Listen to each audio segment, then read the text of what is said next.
featuring the people who make York special. It's the warmness and it's the humour.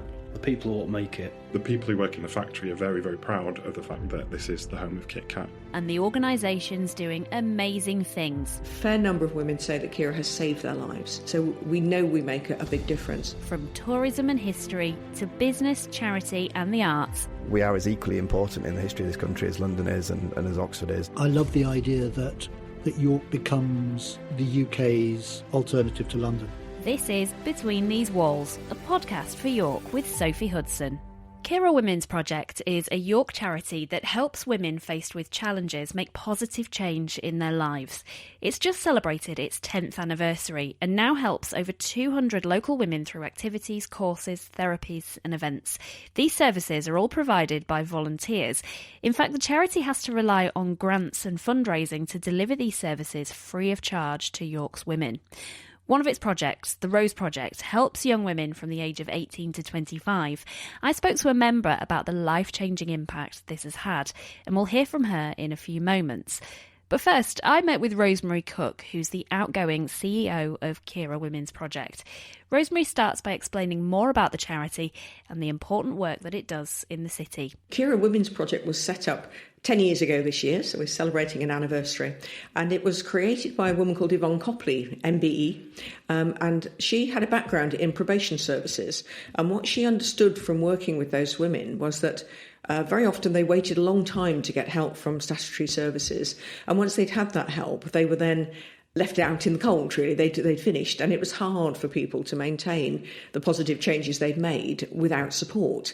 So she wanted to create a women's charity that would accept women at any stage. As soon as they wanted to come and make some positive changes in their lives, they could come, and then they could stay for as long as they wanted. And that really has been the ethos of Kyra ever since.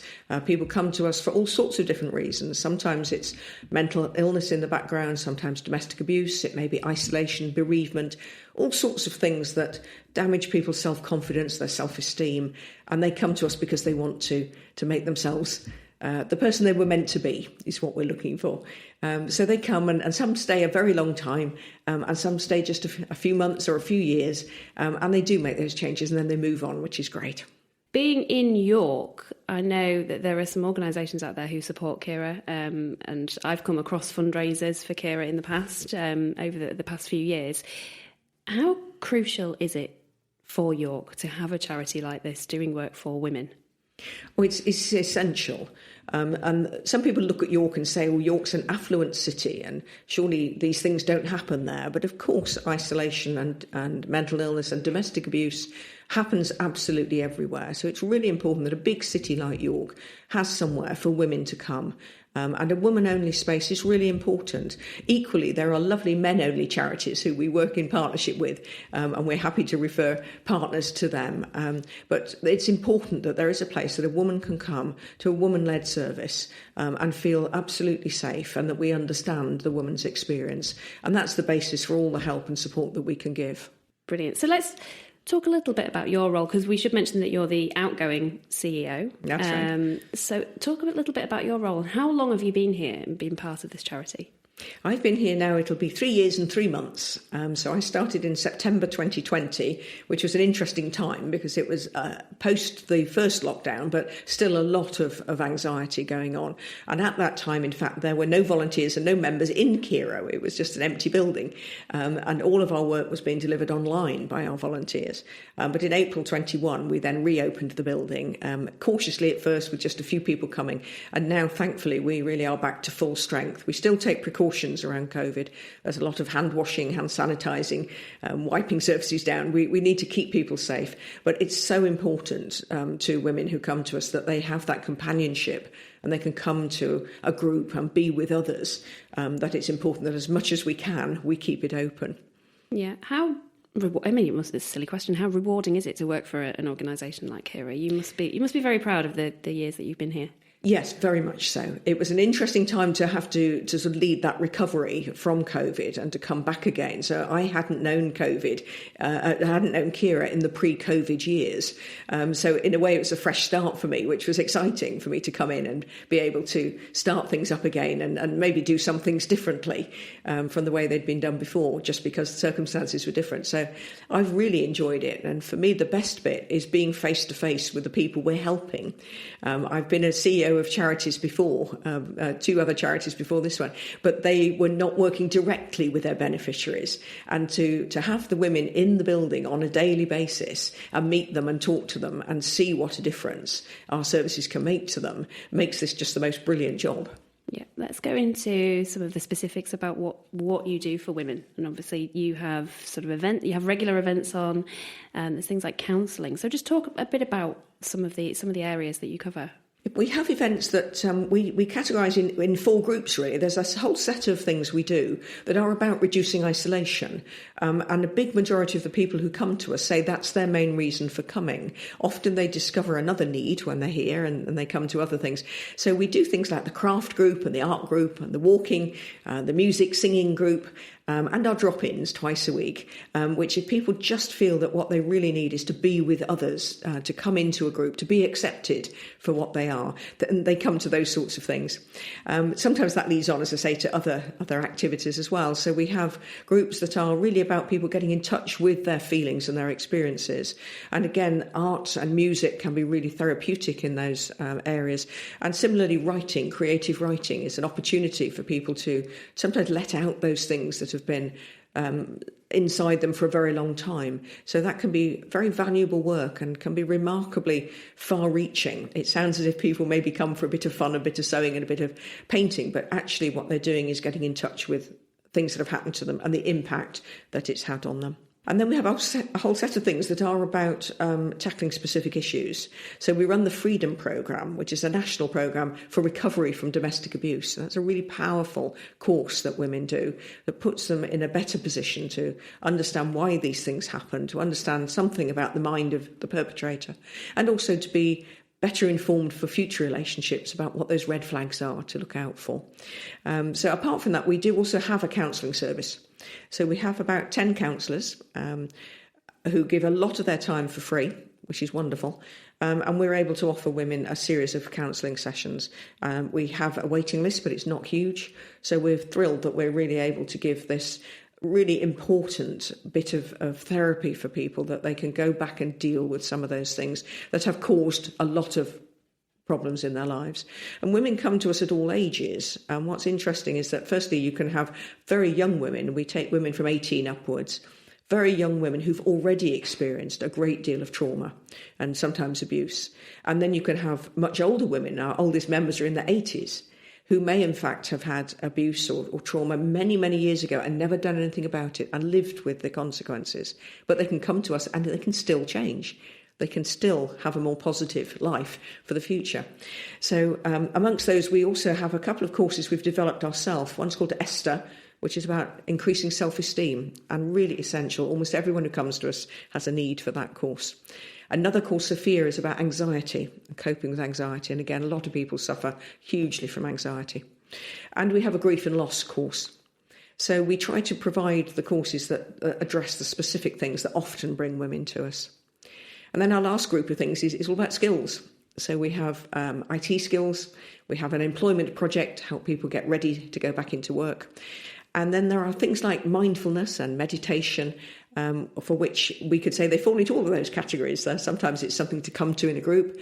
It's also about getting in touch with the feelings. It's also a skill for the future to look after yourself. I went through the website. I recommend anybody goes and have a look at the Kyra website, because there's a lot of information on there, but there's a video on there that I found really powerful, and it features some of the women talking about the impact that Kyra has had on their lives for the better. Do you see that often, the way that women sort of change the journey that they go on when they come through the door here for the first time to then later on when they've been here for a while? We see it all the time. It's really interesting that sometimes people will do something like make a video for us, but even if we don't ask them to, we get a lot of unsolicited feedback from members. And we do actually ask at the end of short courses and activities, we give them a feedback form and we collect then what people say. And a lot of women say that Kyra has changed their lives, and a fair number of women say that Kyra has saved their lives. So we know we make a big difference. As well as those qualitative things, we also do some quantitative measuring. So we have a wellbeing questionnaire that we will fill in with someone when she joins Kyra. And then we do it again, either when they've been with us for a certain number of months or after a course. And what we see there is those numbers, their scores just going up into the much more positive zone. So we have now 10 years of evidence that helping people to address these issues in their lives puts them in a much better and more positive place.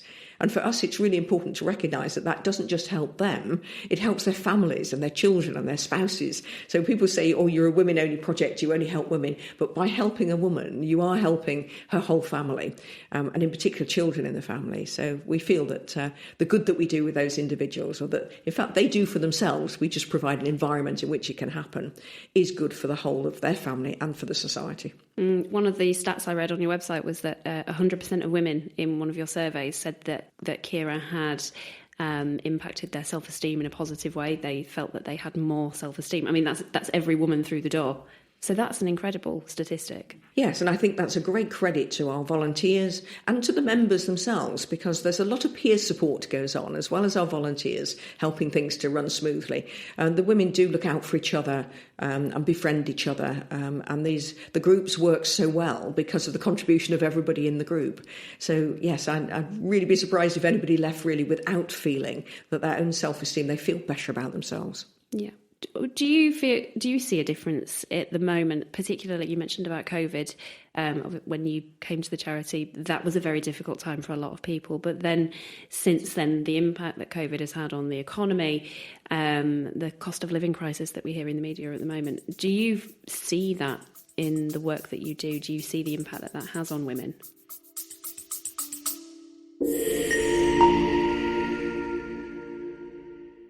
Between These Walls is a podcast just for York. We want to keep it growing and provide more local content that you want to hear. So there are 3 ways you can help. Firstly, I'm on the lookout for local sponsors. If you're from a York business and want to promote on this podcast, drop us an email to btw@soapyproductions.co.uk. That's btw@soapy, SOAPY, productions.co.uk. Secondly, if you know someone who should be featured on Between These Walls, let me know. I'm looking for the people who make York special. That's anyone from an interesting business or with an unusual story, perhaps a charity doing amazing things, or someone working hard under the radar to make York better. Let me know who I need to talk to. Just email btw@soapyproductions.co.uk. And finally, you can help this podcast grow right now by subscribing. Wherever you're listening, just hit the subscribe button and that helps us out massively. Also, follow us on Instagram and LinkedIn if you just search for Between These Walls York. Thank you. Now back to the conversation. We do. We see it all the time.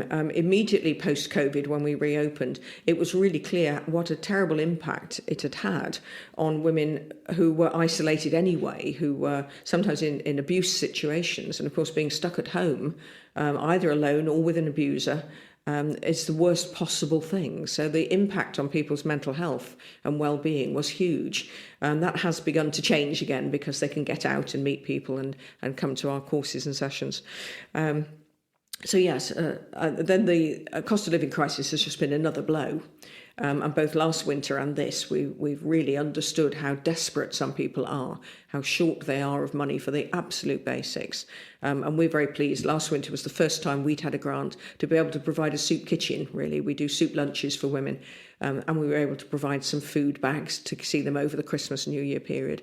And these are really essential items. We're doing it again this year. And again, we're so pleased to have a couple of grants to enable us to do this, because alongside the emotional and well-being support, the practical support is key as well. Yeah, and it's fantastic that you're doing this, but this is, a sign of the times, isn't it? It's quite, it's quite sad that this is having to happen, but thank the Lord that you are here and able to provide this for women. Yes, and there are lots of charities who are doing the same kind of work, who provide food either all year round or particularly during these difficult times. And we know that the councils are doing their absolute best with what they have, but when money is so tight at every level that we do need everybody contributing. So it's fantastic to have the grants to do this. And of course, the individual fundraisers and donors who give us money can be sure that this is going directly to the most fulfill the most basic needs, both emotional and practical, for the women who come to us. Let's talk about the volunteers, because you wouldn't be able to run without the volunteers. Tell me a bit about them and the amazing work that they do. And does it cover all the areas? Are your counsellors volunteers, for example, or let's talk about them.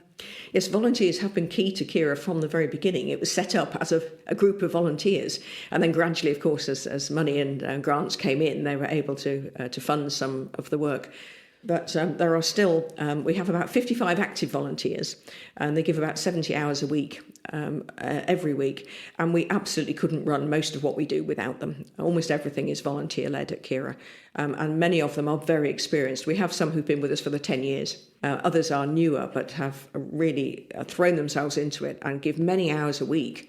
And they lead courses and look after the drop-ins, which is very heavy volunteering work. It's not easy because you hear a lot of very, very sad and sometimes shocking stories. And all we can do is be there for those women. We can't necessarily solve their situations or their problems. So our volunteers are very strong and very resolute in what they do. And we do prepare them. They have training and support, because it's not easy volunteering. Our counsellors, all of them, provide counselling on a voluntary basis. Sometimes we're lucky enough to get a bit of a grant for extra counselling, and then we'll employ some more hours to bring down that waiting list and get people seen quicker. But every single one of our counsellors gives their time for free as well, and of course they're professional, registered people. This is a very valuable thing they're giving to us. I mean, the people that you have within the organisation, they sound amazing. But do you think it's sort of testament really to York and the way that we look after, people of York look after their own and will come together and volunteer for organisations like yourselves? Yes, that's right. We're never short of people offering to volunteer for us, so much so that we now have a volunteer coordinator to look after their recruitment and their training and their induction and then their support when they start with us. So it's like a little industry of its own, and that's only because there are all these good people of York who are prepared to come and volunteer. And they range from students and really young people, again, up to people in their 70s who have time and want to do this. And that range and diversity is really important. We want to reflect the whole of the population of York, both in our members but also in our team. How can women come along and get support from you? I mean, I suppose, can they come to the door and ask for support, or do they have to go through a process first? We ask them to go through a process, mainly for their benefit. So we ask them to join as members. And we do that for a couple of reasons. One is that we then get them to come and enrol, which is a one-to-one chat with us then. So we have a chance to get to know them. And what we learn about them in that conversation, as they complete a form and we do their first wellbeing questionnaire, is really key to us being able to suggest what they might do. Because we have a lot of things going on at Kyra. There's usually up to 25 different activities every week. So there's a lot of different things to choose from, and it can be overwhelming. So it's helpful to sit and have that conversation and hear from somebody what they've been going through, where they are, how they feel. And then very often it's quite easy to suggest, I think this is the course you need, or come along to a drop-in first, meet some people, and then chat to the volunteers, and they'll be able to think what you might benefit most from next. So coming to join is really helpful from that point of view. It means that we know them rather than simply turning up at the door and in a sense being lost in a crowd in a drop-in. But the other good reason is that once people have joined, they then are a member. And then it doesn't matter if they don't come for a few weeks or a few months. They can then just come again. They belong. They have the right to be here. So rather than feeling, I didn't go back, I had that, and I never went again, and what will they think of me, and do I have to ask? No, they don't. They're a member, and they're entitled to come. There's no charge for it. It's just they've become part of the community of the members of Kyra. And there's that sense of belonging is really valued by the members. And I suppose that first step of asking for help as well can be a huge step for many women. What would you say to those people who are sort of a bit tentative to start with? I'd say do take that step and come along. They book their enrolment appointment. They can do it online on the website, on the homepage of our website, kyra.org.uk. There's a link through to our booking system, and they can just book themselves in. If they're not up to doing that, if they don't want to, they can ring us and we'll do the booking for them. So it's making that first step. And then if they get afraid or anxious and they don't come, that's fine. Come another time. I had a lady this morning, I enrolled at Kyra, and she said it was the 4th time she'd made an appointment. And it took her those 4 times to be able to come. And that's absolutely fine. We're used to that. We don't mind if they make it and cancel it, or they make it and they don't come. We wait, and hopefully one day they do come. So it can be hard. And in fact, we're going to try and address that in the new year. We've got an exciting new project with some students coming to help us to make a video about coming to Kyra. So to show them where you come up the street, because people get confused trying to find us, where you come, what it looks like, where the door is, which doorbell you ring, and then somebody will come and meet you and take you through. And the video will take you through and show you the rooms and show you the staff and introduce you to some volunteers. So hopefully people who are very anxious about coming, and it's quite the norm for that to be the case, will feel that they have a bit of a sense of what it's like. Very often when people come, they say, oh, it's so calm and quiet and relaxed. And although we're right in the city centre, when you get into our area of the building, it is very quiet and very cut off, and it feels very calm and safe. And we want people to understand that they're not coming into perhaps like a busy NHS service, which runs in a busy way. You know, it isn't like that. It's very informal and very calm, and they'll be fine. That's a great idea. I get like that when you go somewhere new and you don't quite know or you've got an appointment and you know you've got to be there on time. It's sort of a bit daunting, isn't it, to find the place? That's right. There's a lot of steps to find it. Are you on the right time? Who's going to be there? Where will they talk to you? Will there be other people listening when you're talking? You know, there's a lot of questions that can be quite overwhelming. So we want to help people to see that it's absolutely fine. What does the future hold for Kyra Women's Project? How do you envisage it moving forward? We want to provide a lot more of what we do currently, and of all our courses and activities, some of them stop when we run out of funding. We'd really hate that to happen. So we really want to pull in more funding from various sources so that we can never say no to, is there a course happening next week? You know, we want there to be courses at the time. For a lot of the things we do, there is no waiting. For some things, like our Esther self-esteem course, there is a little waiting list, and we would love there not to be. So we'd really like to expand in the sense of being able to run more of what we currently do. We're also looking to expand our accessibility, and the rooms in which we deliver most of our work are all upstairs, and that's been a big barrier in the past for us. What we've done this year is have what we call accessible Kyra, and we've been hiring rooms both downstairs in this building and in other buildings, so that women with mobility problems can come to us, and happily they have been doing, and a number of them have now joined Kyra, because before they would have thought it's not worth me joining because I can't get to anything, and we didn't want people to be excluded like that. So we want to do more of that, and we have a programme coming up in the new year called Wellbeing Wednesdays, when we'll do a lot of our activities but in a different place. So that is actually part of our longer term strategy for Kyra, is to have Kyra hubs. So we'd like to take Kyra, the ethos, the volunteers, the courses, the activities that we do, and put them in other places that are accessible both in the practical sense of being on the ground floor and accessible by wheelchairs, but also in other places. So we had a project last year about women in rural locations. And at the moment, that was about having ambassadors out there in the rural villages to tell people about Kyra and encourage them to come along so that they could find all the help from us that they could get. But we would also like to be able to go out to those places, and so have Kyra hubs that are in places where if people can't travel easily, they can still get to Kyra. The work that you do really is amazing, and it's been fantastic to hear all about it. How can people get involved if there's people out there who want to help the charity in any way? Maybe there's businesses out there who want to get involved in fundraising. How can they do that? Yes, there's two main ways people help us. One, of course, is volunteering, and they can, if they go on the website to the volunteering page, there's an application form, and we're always happy to have people volunteering their time and their skills. And that's sometimes some of that is face to face with our members, but other people will volunteer their admin skills or their fundraising skills or social media or communication skills. And that's all good. We're very happy to have all that kind of help. Financial help would be wonderful. We suffered from the pandemic. We've really struggled to get back to the level of fundraising we had in 2019. And that's a really difficult place for any charity to be.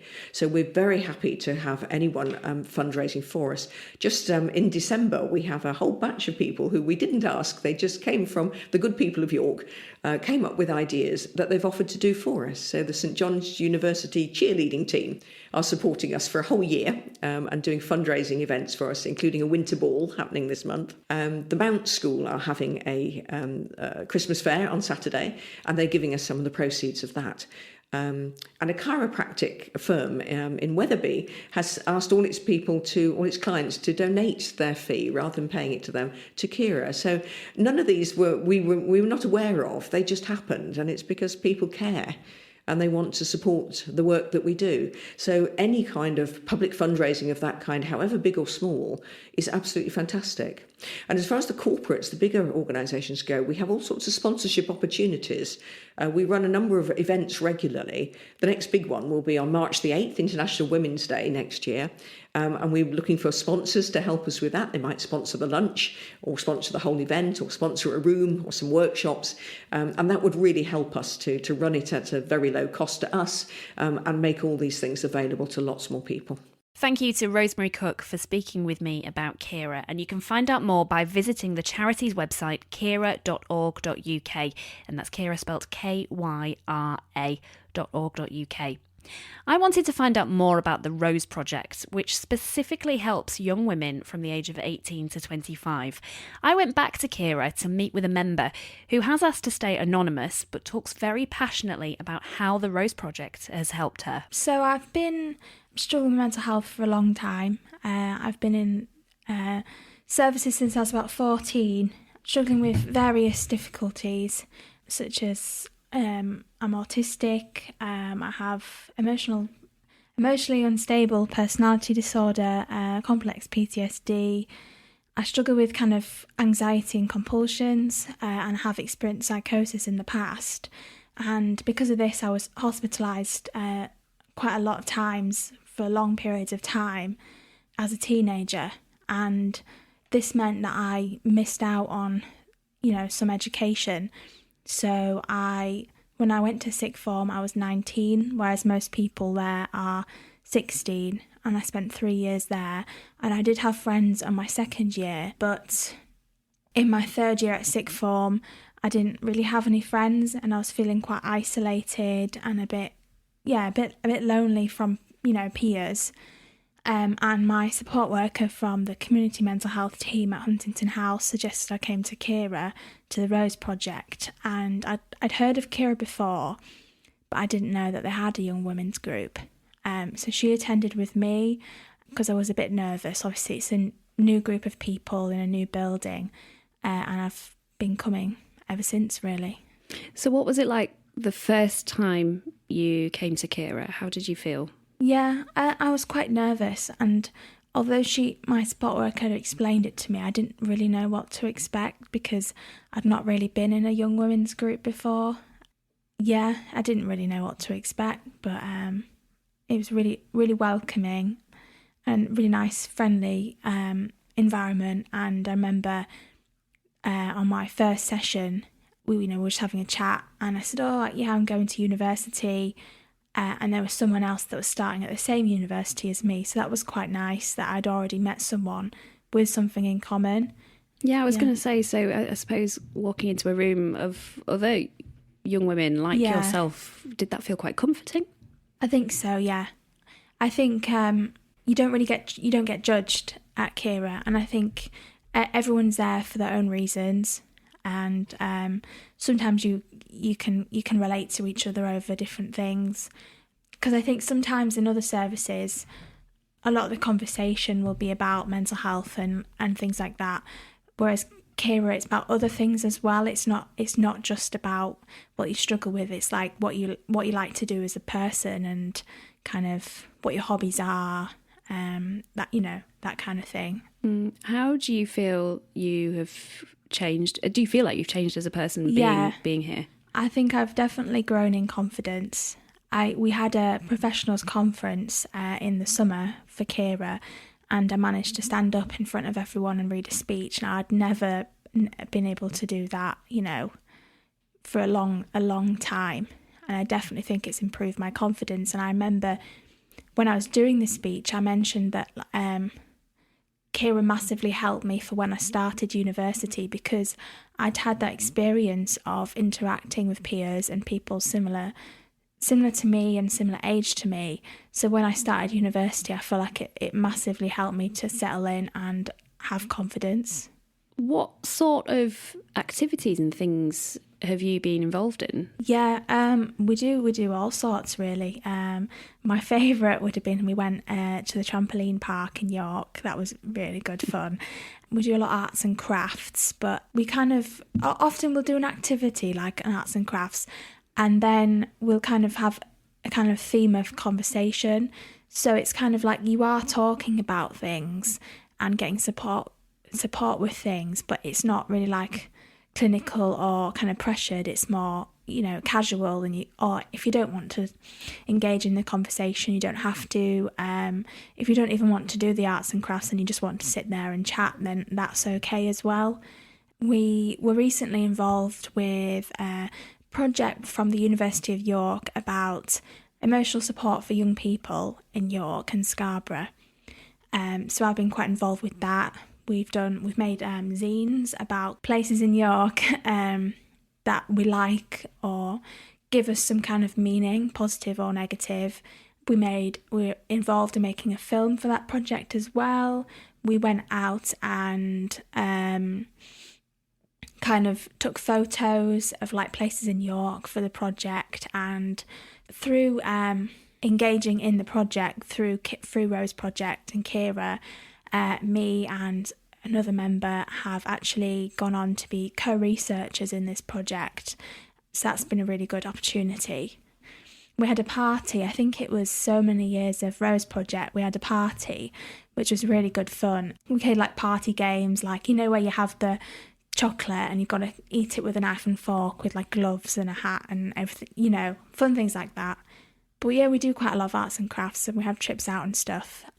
I know for Christmas, we're going on a Christmas trip to the Minster, things like that. So there's something for everyone, really. Yeah. It sounds like there's a lot. But I want to pick up on something, because you mentioned a word of not feeling pressured. Whenever you come here, not feeling pressured to be involved. Yeah. Would you say that's kind of like a theme, that if you want to come here and be involved, you can, but likewise, you can also come here and just sort of get space? Yeah. Yeah, you can just sit with a cup of tea and you don't have to be involved with anything you don't want to. And there's no expectation of what you have to do when you come here. It's down to you. What would you say to other women who possibly have been in a similar situation to yourself before, or have been advised to reach out to Kyra, or perhaps are just feeling quite lonely and not knowing where to turn to? What would you say to them? I'd say definitely come to the Rose Project. I think, you won't be judged. Like, you can just be yourself and no one's going to judge you for that. And I've made like really good friendships from the Rose Project, and we'll meet each other outside of Rose as well. So it's quite beneficial socially as well. And it helps you build your confidence in kind of a safe environment. And the volunteers and the staff are lovely as well. Yeah, let's talk a bit about the volunteers, because they sound amazing. I mean, I suppose they're the people that make you feel welcome.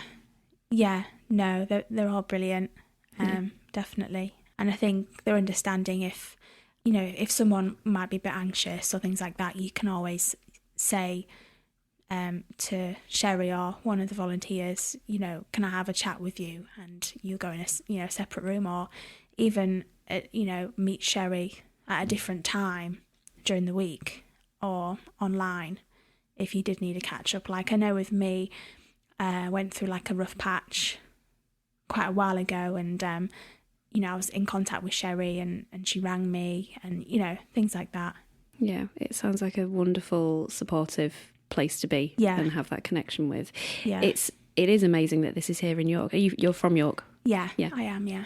So it's amazing that this place is here.